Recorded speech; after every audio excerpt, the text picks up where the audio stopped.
Hi, this is Amanda from Taylor Transformations, and I'd like to welcome you to our launch event weekend. We've got lots of exciting things coming your way, so please do check all of our social media to keep up to date with what we've got.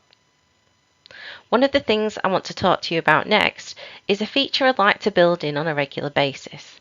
Maybe once a month, but we'll see how popular this is. So my business is all about Wellbeing Toolkits. I'm here to support you to create your own, to find things that you can use day to day or in times of need that support and help your well-being.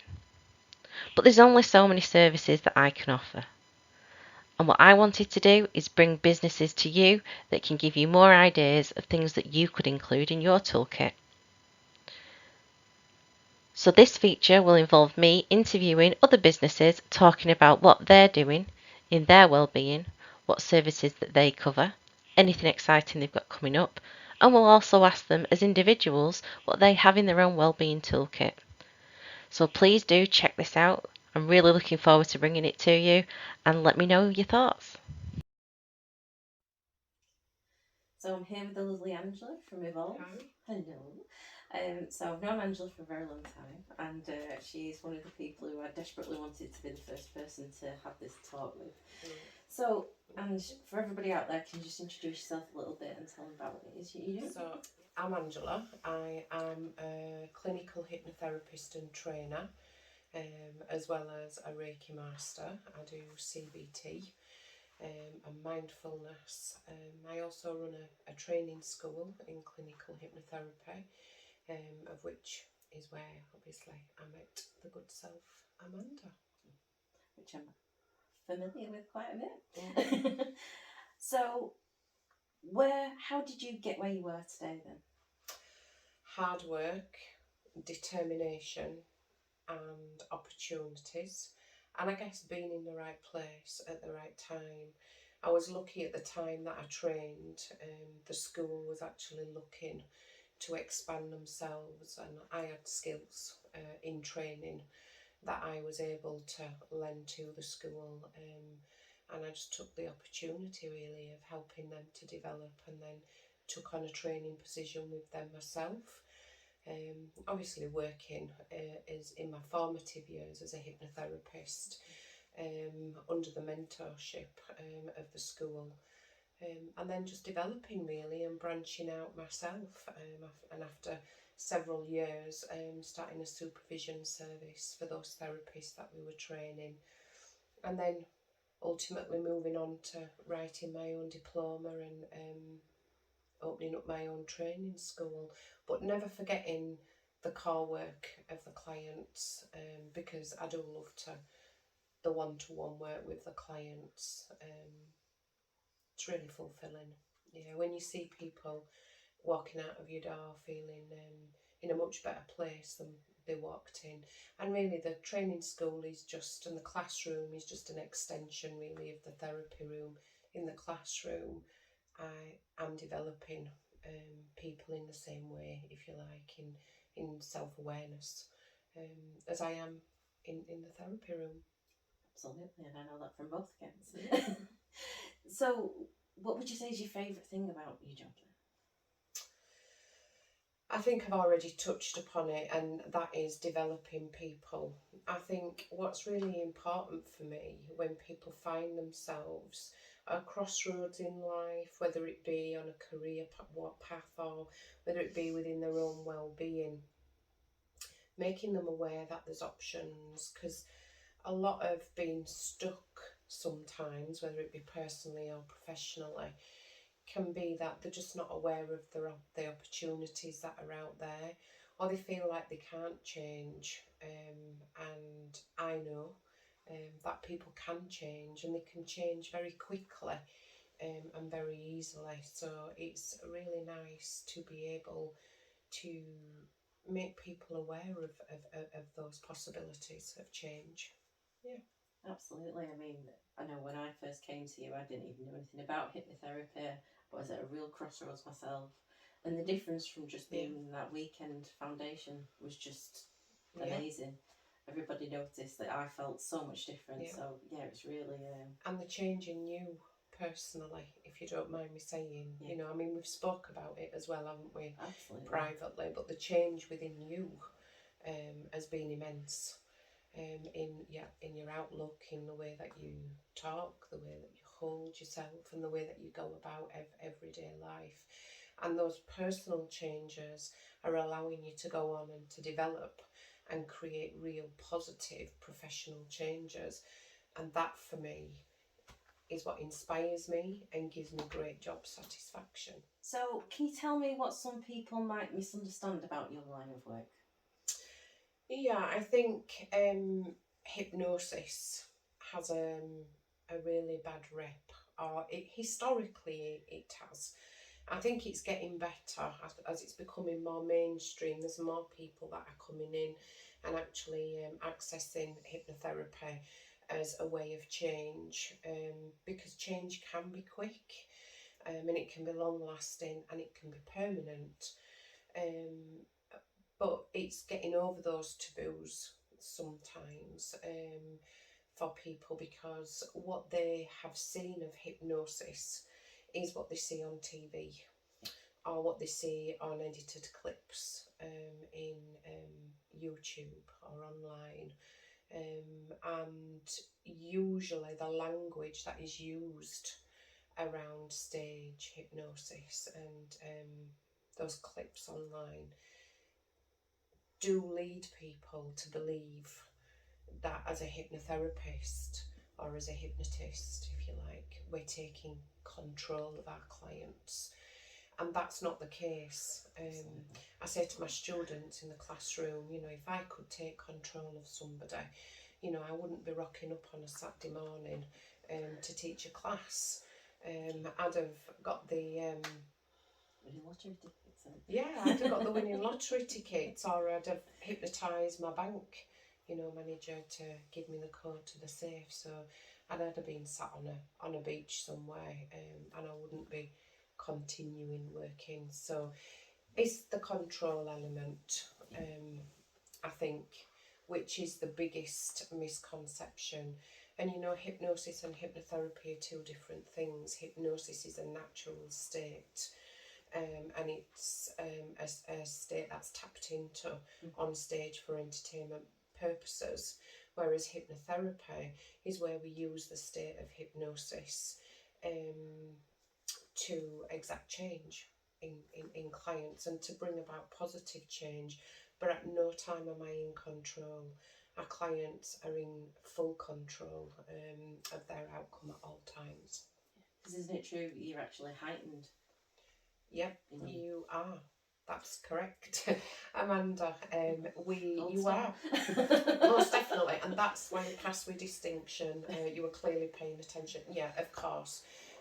When we're in hypnosis, actually, all of our senses are actually heightened, and we become more aware, because when you're not asleep, as you know.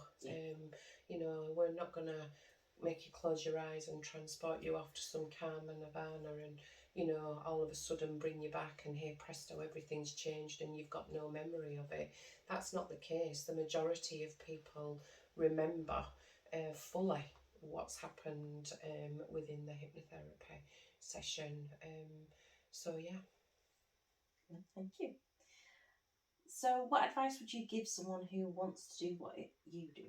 Yeah, well, Rome wasn't built in a day, Amanda, as you know. How long is it now since you trained? It's a couple of years. It's the third year, I think. Yeah, so, you know, after training, you know, and getting, you know, good training is important.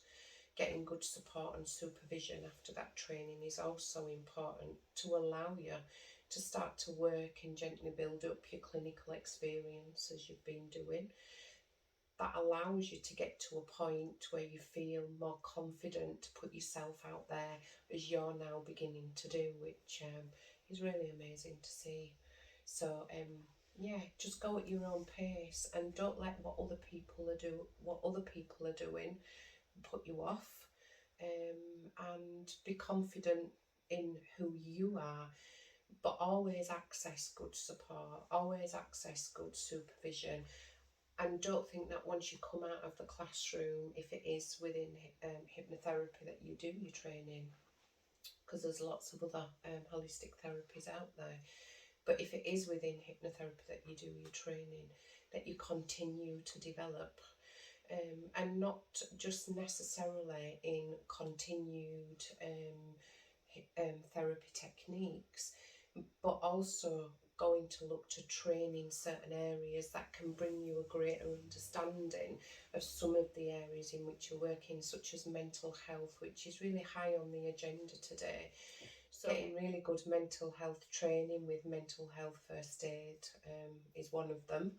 And maybe trauma training will give you a really good understanding into the background of some of the issues that your clients are working with. So good all-round CPD, I guess, is what I'm advocating. Just for yourself as well, for your own development. And the supervision is so that you can self-assess your own development, and to be able to see where you need to plug some of the gaps within your learning, but also where you're doing well, and therefore where you'd like to go in the future, and also to maintain good working practice. And it's also for self-care. Absolutely. And I highly recommend the Evolve training. I will do lots of training with Angela, so I will post all of the details at the end. Thank you. So what makes you feel inspired and motivated? People in need, really. I think there's nothing that motivates me more than knowing that somebody needs some kind of support or help.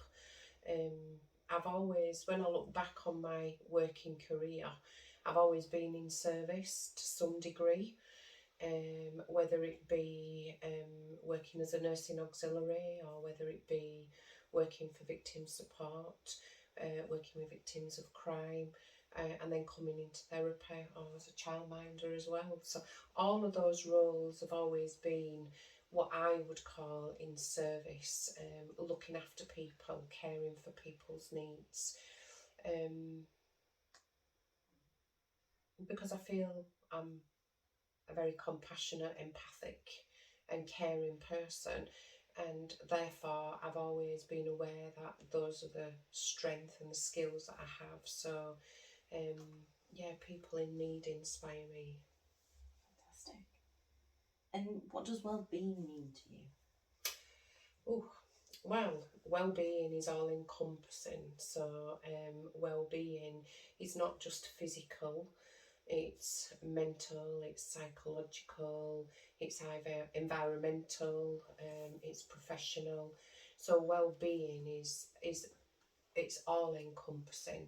So making sure that we have good work-life balance, making sure that we have good self-care, make sure we have good physical care, good diet, good exercise. We have really good healthy daily routines and a healthy approach to every aspect of our lives, including the spiritual, which I think I missed out there. But yeah, it's all encompassing. Well-being at the moment, I guess most people look at it as being mental health, but it's way more than that, because if we're not happy in work, that affects our mental well-being, and therefore it can affect our physical well-being.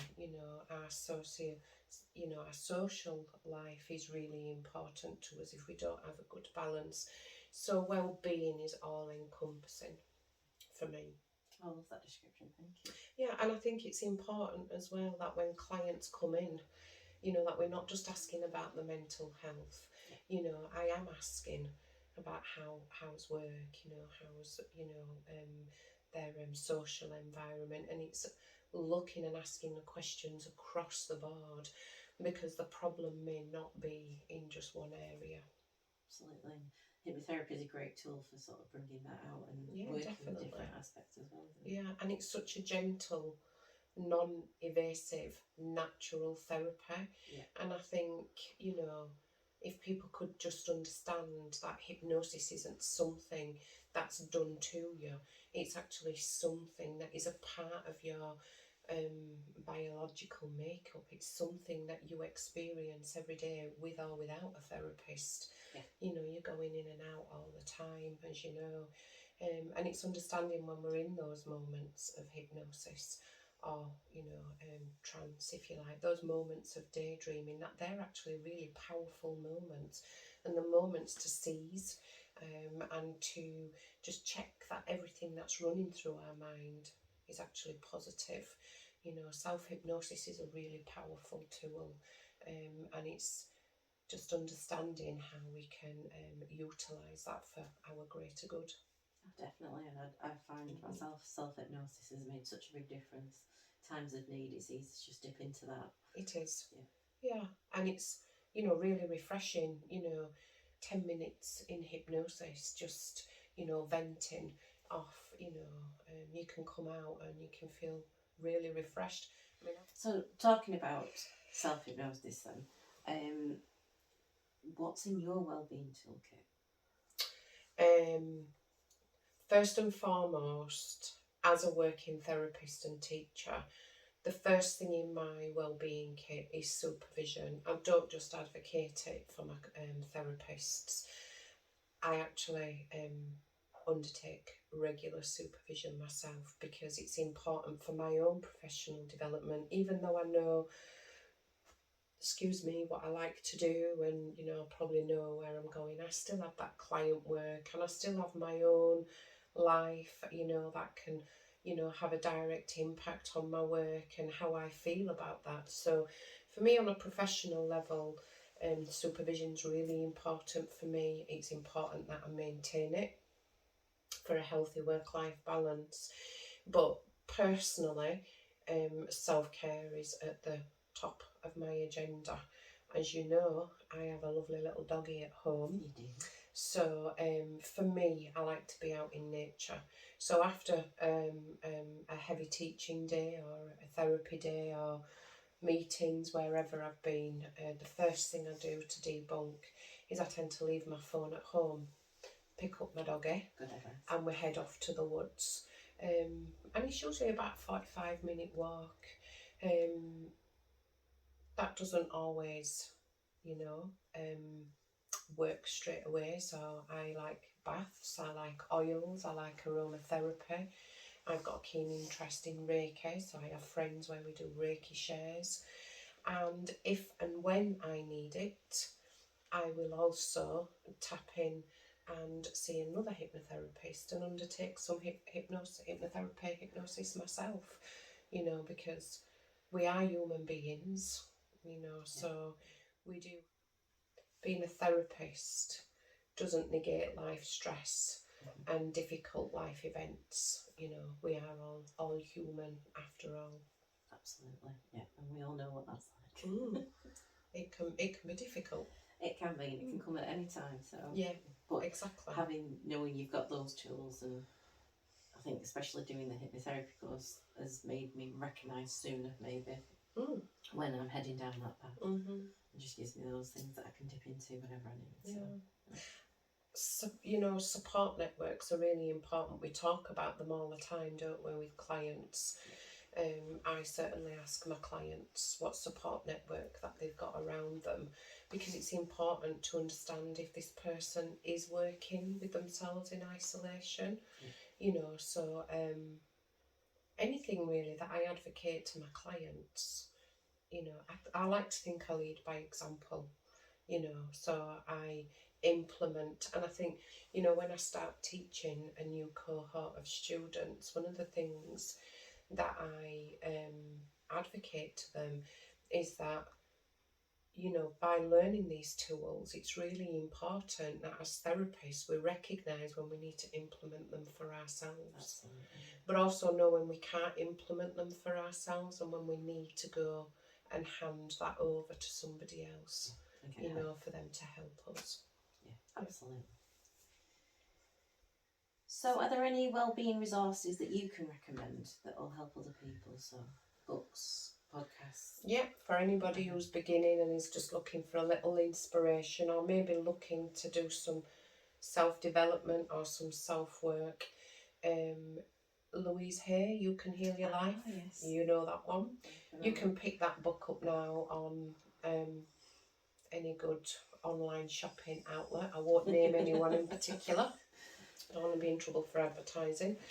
For about £4 or £5. But actually, I think I've sent you the link also to the movie. That's on YouTube, so it's really good to watch. But the book, I would advocate to get the book, because the book will allow you to work through some of your own issues, if you like. It's almost like a self-therapy book. It'll bring about a lot of awareness, and there's lots of exercises within the book that will help people to develop their own self-awareness and their own self-development. So you're going to put the links to the book and the movie up, okay? Another one would be The Living Matrix. Again, you have the link to that. The Living Matrix, I would encourage people to watch it. It is a movie. It's a documentary movie. You can call it a docu-movie or something like that nowadays.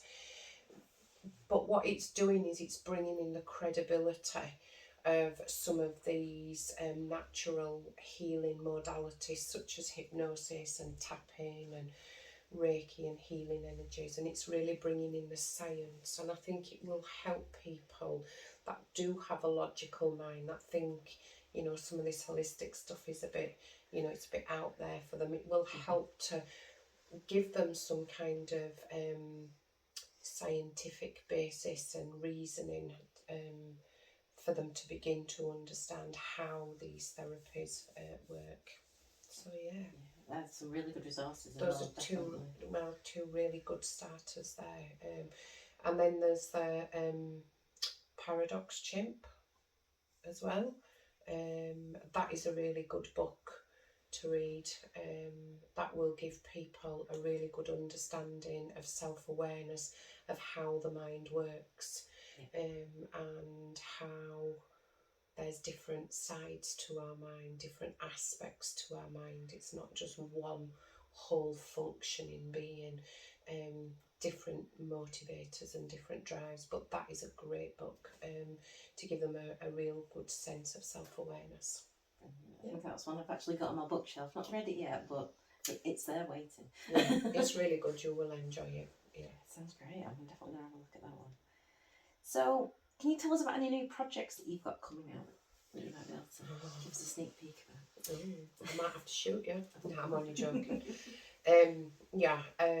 There's one really big project that I am really excited about, and that is some work that I'm doing within the field of trauma. I've actually teamed up with a really highly esteemed psychiatrist and psychologist that, in the wake of the Manchester bombings, trained a cohort of volunteers to work with people on the spot in psychological distress. And as a result of that, he was asked to mobilise that team to the Grenfell disasters and also the Westminster terror attacks. And I've quietly been working in the background in developing a full volunteer infrastructure to work within psychological first aid, so trauma response. So yeah, watch this space. These took some putting together, you know. There's a lot of red tape, there's a lot of policies, a lot of processes to follow, but the principles underlying really inspire me. I think we're living in a world now where psychological first aid is very much needed. Lots of people are experiencing trauma due to the nature of the societies and the communities that we're living in. And trauma is not to be underestimated. It can be life-defining for some that don't know how to access support and help. And you know, we have emergency services for all of our physical needs. You know, we have police, we have ambulance, we have fire, we have air and sea rescue. But we don't have anything for people that are emerging from events of catastrophic trauma, and how somebody is approached and dealt with in those initial moments, minutes, hours, days and weeks is really, really important to enable them to have the chance of a good outcome. So yeah, I'm absolutely immersed in it at the moment, and I've been working quietly in the background. It's taken quite a bit of time, but absolutely loving it. Yeah, sounds like a really worthy cause, that, and so much, as you say, that's been going on over the past however many years, and not even thrown COVID in there. So, you know, yeah, what a fantastic thing to have that. So yeah, once all the infrastructure's in place, we'll be going on a recruitment drive. So we'll be looking for professionals from across the board, although, you know, academic backgrounds won't be required, because full training will be given. They'll have the opportunity to access the psychological first aid training, and they will then be managed and ultimately mobilised as a unit to similar areas of trauma and disaster, should they occur. Hopefully not. But it's not just about major disasters, you know, such as Grenfell or the Manchester bombings. It could be that volunteers could be mobilised to other areas of trauma, such as schools that have experienced the loss of students through knife crime. School children suffer terribly when they've witnessed these events. So lots of areas, lots of opportunities, and it's a really exciting adventure. And the founder member who I've teamed up with received last year the Queen's Jubilee Volunteer Award for his services. So, yeah. Brilliant. Oh, we'll definitely have to look out for more information to follow on that. It will be coming, yes. We'll be you'll soon be able to access links that will be going onto a website which we're creating at the moment. You'll be able to access links to information, past history of the organisation, and also potential recruitment and training. Fantastic. So I'll pop Angela's links at the end of this, and if you follow Angela, subscribe, follow her, like, you'll be able to get all the information. So that's fantastic. Thank you so much. It sounds really interesting. Is there anything else that you've got coming up that you want to mention? And then also later this year in November, myself and Dov, who we're working together on the psychological first aid volunteer group with, we are going to be delivering a joint presentation at the UK Hypnosis Conference in London, talking about implementing clinical processes into hypnotherapy for trauma work. Another project that I have underway, it's almost complete now, I've been working on that as well in the background, is Ridfear, which is a wellbeing coaching. It's actually part of a much larger coaching package that was created by the leadership management, and the Ridfear is a 1-2 day well-being, self-reflective coaching, which will help people who are looking to make a change, whether it be on a professional or personal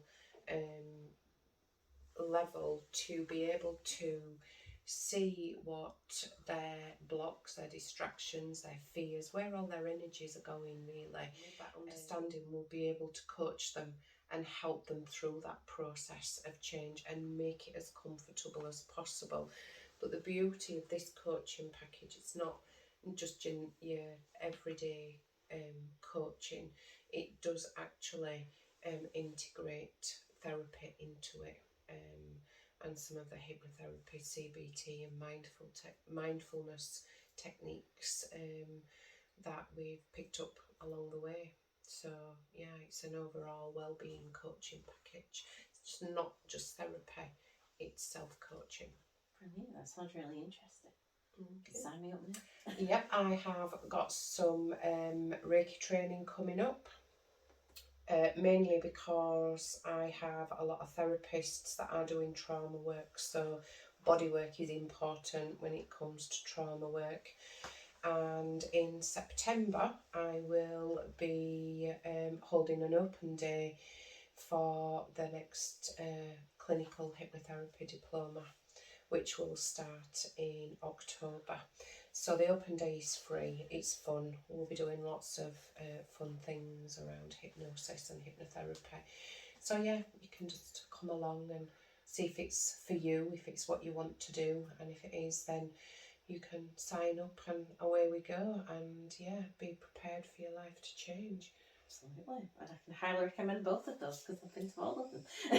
Brilliant. But it's a great thing to go to if anybody is just wanting to find out about hypnotherapy. As I said, I didn't know anything about it when I started, and that was what got me hooked. So yeah, definitely. Yeah, because I mean, we cover a lot of the myths and misconceptions, don't we? I think when a lot of people come in, they're quite nervous because they're not quite sure, you know, and a lot of them don't look you in the eye, you know, all that kind of, because it's all that, you know, misconception because of the taboo issues around hypnosis. But they always go away from that day feeling, you know, the group within itself feeds from each other as well, and they lift each other up, and they all go away from the end of the day feeling a lot more enlightened. Yes, Yeah, definitely. yeah, and excited. Yeah, just learning about it and even volunteering to have a go. That changed everything for me. So yeah, definitely. Yeah, highly and recommend. nobody walked out clucking like a chicken, did they? Definitely not now. No. Okay. It's safe. Just feeling 10 times lighter, that's all. Yeah. I think you were the demo, weren't you? When when you came on the open day, you were the demo, yeah. Yes, so I braved it and put my hand up and never looked back since. So yeah. Do it all over again. Well done. And is there anything that we've not covered today that you'd just like to say or add, whether it be about wellbeing or your business or anything in general? Yeah, I think it goes back to the advice, and that Rome wasn't built in a day. You know, I haven't got to where I am now overnight. I think I've been in the field now for a long time, about 13 years now. It is my lucky number, actually, is 13. Good, yeah. I can't do maths off at the top of my head.